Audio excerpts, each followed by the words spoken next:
Hey, all, Scott here for Samurai Tech Academy at MasterSamuraiTech.com. Modern appliance repair requires true technicians who can troubleshoot their high-tech electronics. If you're young and looking to make some real money, or you've been at it a while and just need to keep your skills up to date, Samurai Tech Academy teaches it all. And they'll also show you the business, how to own and run your own. Take a free sample course to see how easily you can learn appliance repair from MasterSamuraiTech.com. Use coupon code Scott Horton for 10% off any course or set of courses at MasterSamuraiTech.com.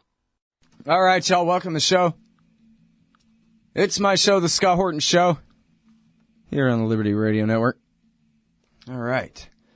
Boy, I better start clicking on the right links here.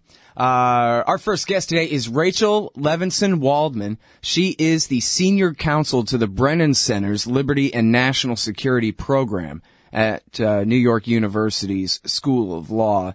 And I can't read you the rest of her bio because it would take the time that we need for this entire interview. Welcome back to the show. How are you doing, Rachel? Good. Thanks so much for having me. Very good to have you back on the show here. And so there's this very important article that I had overlooked last summer, and I'm very happy to have you on here to talk about it. The article was at justsecurity.org, Armed Drones and the Influence of Big Business on Police Surveillance Technology. And great the way all that is in just the headline right there. Kind of starts to tell you everything you need to know. Yeah, pretty much. I think, did I read you right here that when North Dakota took up the legislation, what they meant to do was to ban the use of weapons on drones in their use by police against the people of North Dakota? That was the reason that they started in the first place, but then it all got turned around? Yeah, this is such an interesting example, both of the impact of private industry and sort of the, legislative sausage making that goes on. So you're exactly right that the initial aim of this bill was to prevent armed drones flown by anyone flying overhead in North Dakota. That was the original intent. That was the original text of this bill. But then some lobbyists got involved, including the Police Association lobbyist and kind of involvement from local business interests. And so what ended up being removed from that was a ban on law enforcement using armed drones. So everyone else was still prevented from it, but law enforcement was not. And when we talk about armed here, we're not talking about literally drones with guns, but lots of quote-unquote less than lethal weapons, so tasers, pepper spray, rubber bullets, things like that, which can still pack a pretty heavy punch. Yeah, I mean, especially rubber bullets. They're bullets with rubber coating on them. I guess sometimes they're steel instead of lead to make them a little lighter or something like that, but... And even tasers. There's a list of people killed by law enforcement, and people killed by tasers are on that list. So, even some of the ones that seem, painful but a little more innocuous in some ways can also have pretty significant consequences. Mm-hmm. Well, and of course, the other thing is, once you tell the deputy sheriff that, here's your drone, go find out, if you can figure out a way to use it somewhere, they're going to find a way to use it. And that was the thing with, I don't think anybody told them that they could, the city council or anybody else. Maybe there was a policy decision made inside the Austin Police Department, but I believe here in Austin, Texas, APD were the first to deploy a drone during surveillance while they were preparing a raid on a house. And they sent the drone up ahead to show them the way. It wasn't armed yet at that point, but, if it's up to them, they'll bring them with them everywhere they go, right? Right. I mean, that's, use them whenever they can. Right. And I think that's one of the concerns, is that mostly sort of the drone use that we've seen so far, and that's getting covered, is mostly in sort of what seem to be emergency circumstances, although certainly not always. And I think one of the concerns is that, all surveillance technologies are rolled out for emergencies. They're rolled out ostensibly for national security purposes, for counterterrorism. But they become cheaper and cheaper. They become easier and easier to use.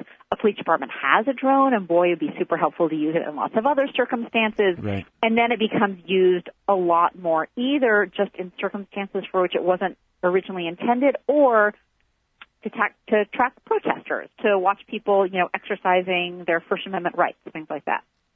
Yeah. Well, and that's the thing of it, right, is any of us can think of 1,000 reasons why you would want cops and other first responders to have drones. If they're looking for a missing kid and they can put the heat sensor out there in the woods. We all just read, right? Maybe this was in England, but same thing. Their media is ours now about the little boy who got lost in the woods and died out there of exposure. If only they had some drones. And that's true, right? I mean, it makes sense. And yet that means we're going to live in a world where these things are just living in our skies all day long. There's nothing we can do about it forever. Well, I think there may be some in between, because a lot of people are calling for some sort of warrant requirement to put a drone in the air or to use the data that's collected from a drone. But any warrant requirement, constitutionally, there's going to be exception for exigent circumstances.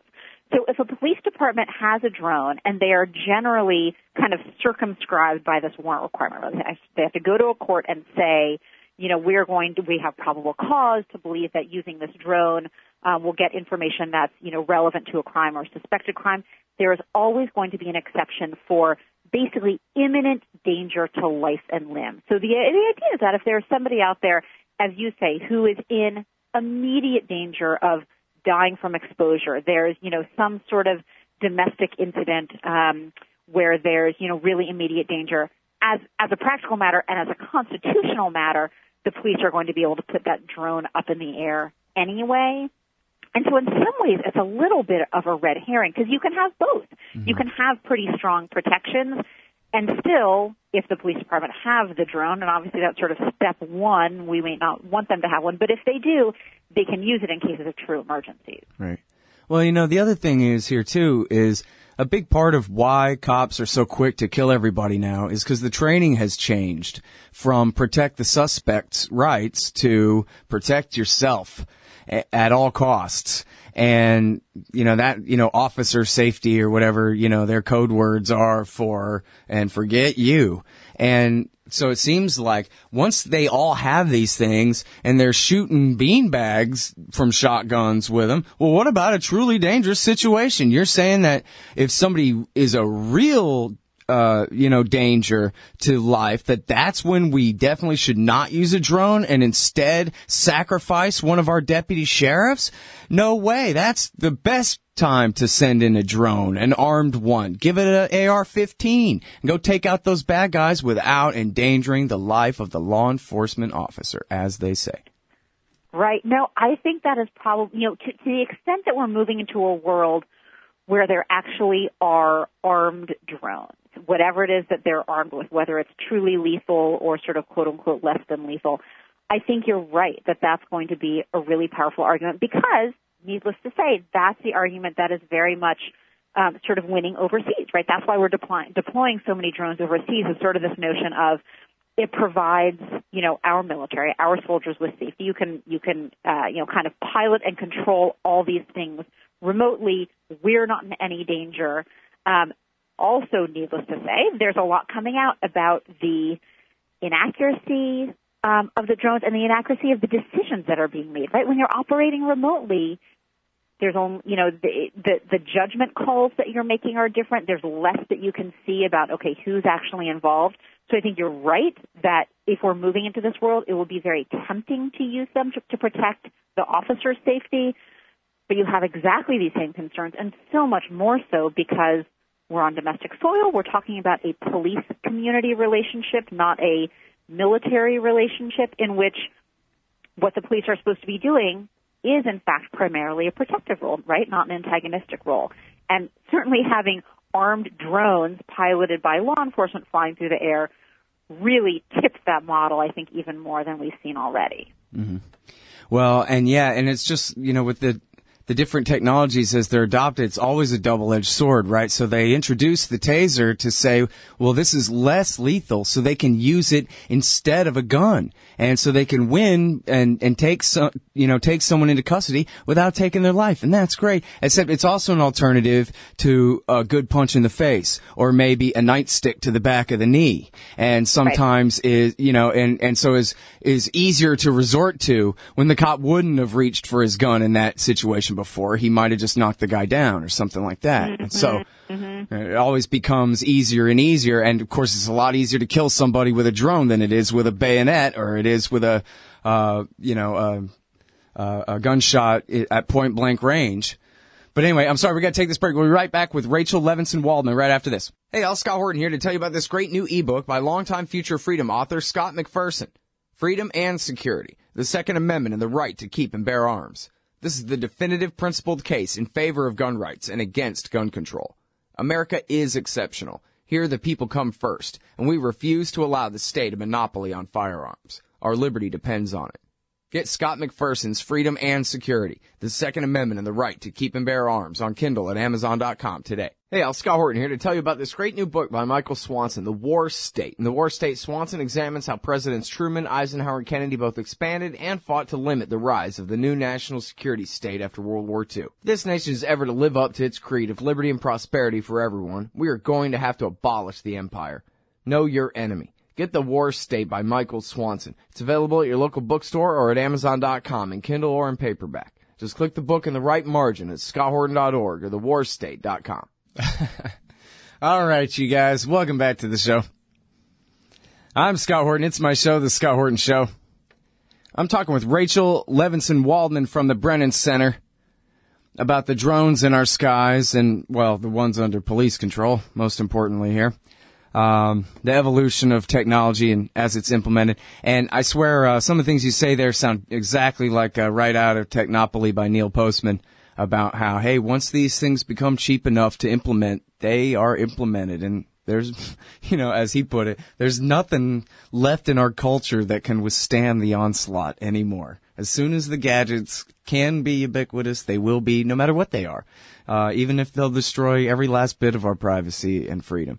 And that seems to be where we're at. And then I love the whole banality of it, where, they're trying to ban the thing, and then a couple of lobbyists from a couple of businesses show up and say, yeah, but we'd really like to go on the dole. And so then the government, in this case of North Dakota, says, oh, well, in that case then, sure, by all means, arm up police drones in North Dakota, and again, with less than lethal, so-called less than lethal weapons. But still, that's really what it's all about, huh? Just a couple of lobbyists, drop a couple of quarters on the floor, and we're done.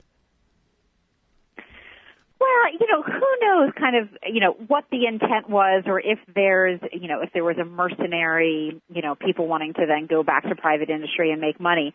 Certainly, I think this example shows that the private industry lobbying has some significant clout, right? And that the people who are going from these surveillance technology manufacturers, their main driver is their company, right? It's the company, it's the shareholders, it's whoever's owning it. They are working off the assumption that the more of these they can manufacture, the more they can sell, the more they're used, the better.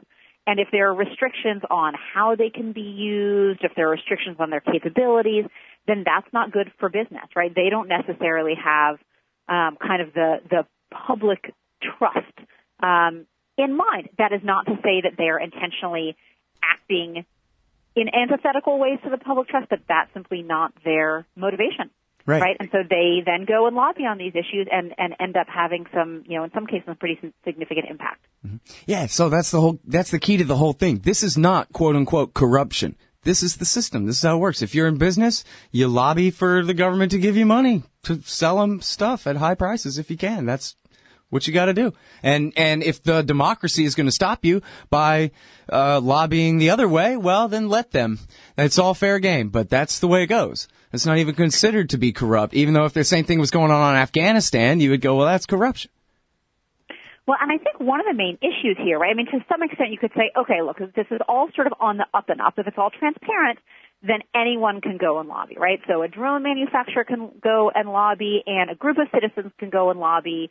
The legislators make their decision about sort of, what the best move, what the best decision is.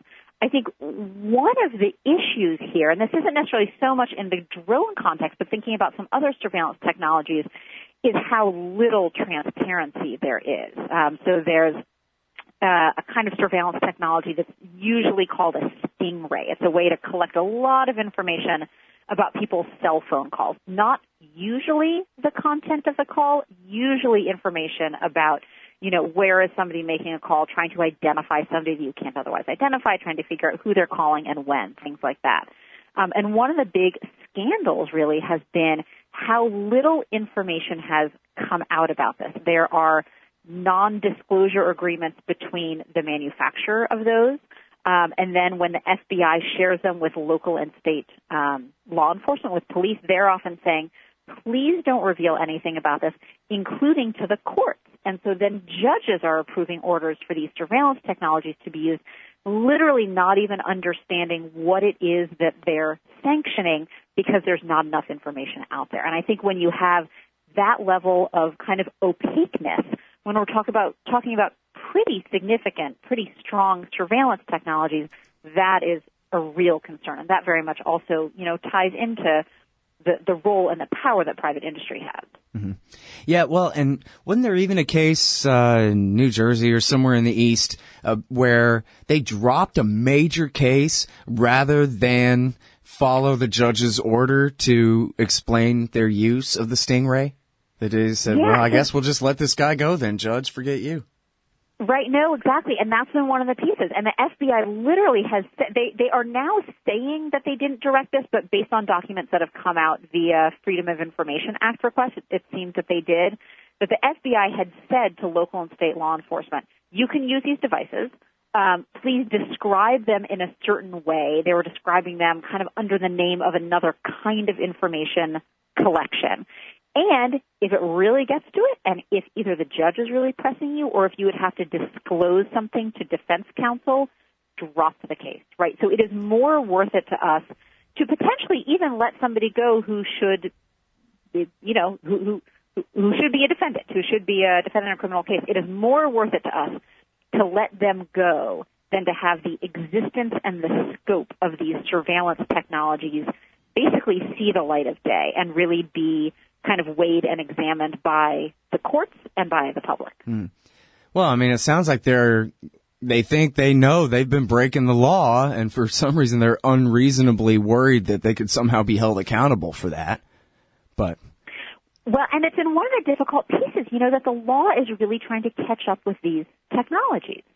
So the sort of specifics of what kinds of information is it that the technologies are getting? So especially something like the Stingray. Certainly, if the government were doing something like wiretapping and actually listening in on somebody's conversations without a warrant, 100% that would be against the law.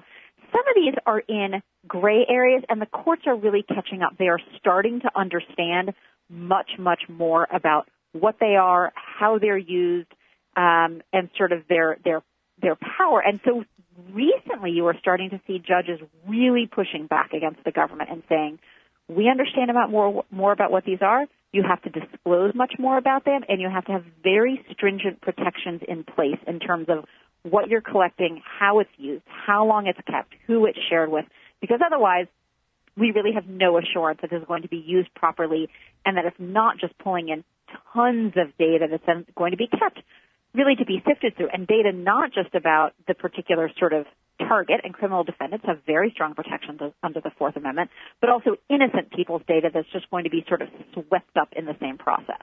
Right.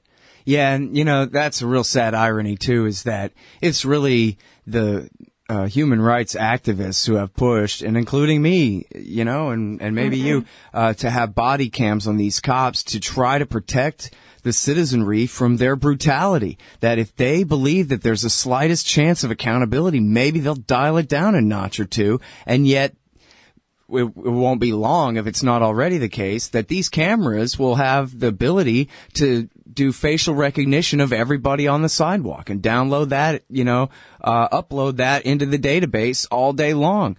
And that body cam will be a double-edged sword. It'll help protect us from the cops a little bit, but it'll give them a lot more ability to invade the rights of all of us. You can't go outside. You can't be part of a crowd without that being on your permanent record somewhere, Right. No, and I think that really is one of the sort of concerns and tensions about body cameras, is that they could, and they already have in some cases, played a really significant role when it comes to accountability and transparency, right? I mean, there are indictments, there are criminal convictions now of police officers based on something that was captured on a body camera. There's one story that an officer and his colleagues were giving, and another story that actually comes out through the video. And so that is incredibly important.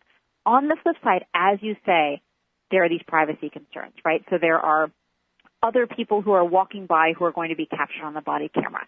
An officer walks into somebody's house wearing a body camera. What happens then? An officer goes to a demonstration and is capturing that video. And then, as you say, then it's a question of, well, okay, how much video is there? How long is it kept? And then really, are you applying things like facial recognition technology? Because it's one thing to say, well, we have 1,000 hours of video. You know, in theory, we could have somebody sit down and watch it, but that's not really practical. Where are you going to use it? It's a very different matter with powerful facial recognition technology, which is, you know, very much not only in development, but really sort of starting to reach levels that I don't think we even would have thought of a few years ago to say, well, you know, we're looking for this one person. We're looking for this one activist. Let's see it in the picture and see where we get a match. And that is incredibly powerful. Right. Yeah, you know, the remake of RoboCop was just horrible. I mean, they took all of the cynicism out of the Paul Verhoeven version. But one thing that's very valuable about it is they show basically a near future, well operated, software system for the integration of all the surveillance of all of Detroit, where every camera is all tied to the central database in real time. All the different surveillance technologies are all tied into the database and are instantly retrievable by RoboCop as he goes around the block and whatever. And so anyone he's looking for at any time, the database already knows where they were at least 5 minutes ago or something like that. And right. It shows real that totalitarianism if you look at it that way, you know? Right. And it's a little futuristic, but not super futuristic. Right. There was an article a few weeks ago about a center in Fresno, California.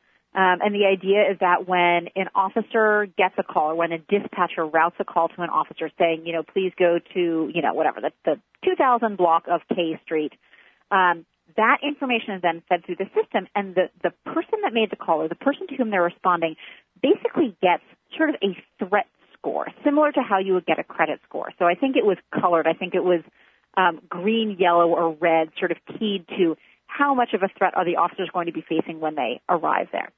So you could see circumstances, you know, if it turns out that that person has been the aggressor in, you know, 29 previous domestic disputes and is usually packing a gun, that's useful information to know. On the other hand, that's simply information. You don't necessarily need a color-coded score to elicit that.